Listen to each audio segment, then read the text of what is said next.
Radio City podcast. Radio city పిట్ట కథ. మీరు వింటున్నారు రేడియో సిటీ 91.1లో. నేను మీ ఆర్జే యోగితాని. కష్టంగా అనిపిస్తే ఏదన్నా కష్టంగానే ఉంటది, కానీ ఎంత కష్టమైన పనైనా సులువుగా చేయొచ్చు అని మనం నమ్మగలిగితే అది సులువైపోతుంది. దీనికి సంబంధించి చక్కనైన స్టోరీ ఈ రోజు తెలుసుకుందాం. అనగనగా ఒక ఊరిలో ఒక గ్రాండ్ ఫాదర్ ఇంకా గ్రాండ్ సన్ కలిపి పొలం పనులు చేస్తున్నారు. ఆ ముసలాయన మట్టిని తవ్వి రాళ్ళని పక్కకు తీసి మట్టి రాళ్ళని చితక్కొట్టి దాన్ని నార్మల్ గా చేసి అలాగా చాలా కష్టపడి ఆ భూమి ఏదైతే ఉందో మన మొక్కలు వేయడానికి పొలంలో పంట బాగా పండడానికి శ్రమ పడుతున్నాడు. తనతో పాటు తన మనవడు 17 ఏళ్ల కుర్రాడు కూడా కష్టపడుతున్నాడు. రాళ్ళు పక్కకు తీస్తున్నాడు, మట్టి సారాన్ని చక్కగా చేస్తున్నారు.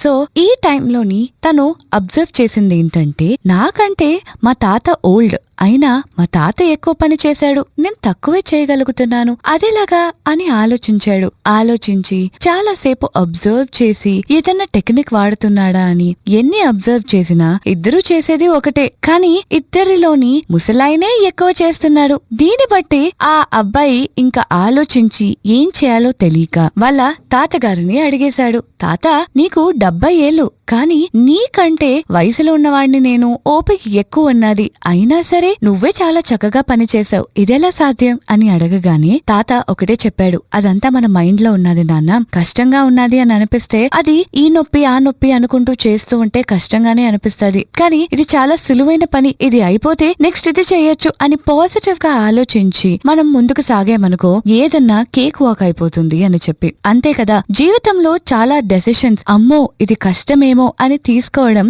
మానేస్తాం. ఫర్ ఎగ్జాంపుల్, ఈ కాలంలో యూత్ పెళ్లి చేసుకోవడానికి, బాధ్యతలు తీసుకోవడానికి కష్టపడాల్సి వస్తుంది అని చెప్పి వెనకడుగు వేస్తున్నారు. కానీ ముందడుగు వేస్తేనే కదా అది చక్కగా ఉంటుందో లేదా మంచిగా లైఫ్ ఉండదో అన్న క్లారిటీ అనేది వస్తుంది. ఎప్పుడన్నా ధైర్యంగా ముందుకెళ్లడం అనేది నేర్చుకోవాలి. ఇంత చక్కనైన స్టోరీ తెలుసుకున్న తర్వాత ఇంత అమేజింగ్ సాంగ్ మీకోసం రెడీగా ఉంది. ఇలాంటి స్టోరీస్ వినడానికి keep listening to me only on Radio City 91.1. నేను మీ RJ Yogita. Radio City podcast.